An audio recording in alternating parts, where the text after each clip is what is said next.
Luna, Luna please, তুমি তো Luna, তুমি এরকম করতে পারো না আমার সাথে। মানে আমি তোমার এই আচরণে আমি আহত হচ্ছিল না।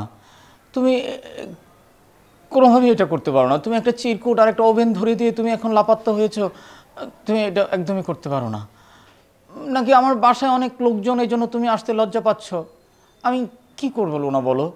এটা তো আমার পরিবারেরই মানুষ, আমি তো জোর করে আমি তো তাড়িয়ে দিতে পারি না। লুনা প্লিজ, তুমি এখন তুমি আসলো না, আমি তোমাকে খুব মিস করছি। এখন এখন আমার আমার ঘরে কেউ নেই, আমি একদম দরজা জানালা সব কিছু বন্ধ করে রেখেছি, কেউ নেই। লুনা তুমি আসো প্লিজ। লুনা, লুনা তুমি আসছো না?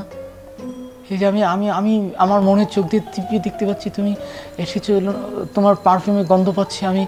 লুনা তুমি কি কি কি কালার তুমি শাড়ি পরেছো লুনা? লুনা দাদা ভাই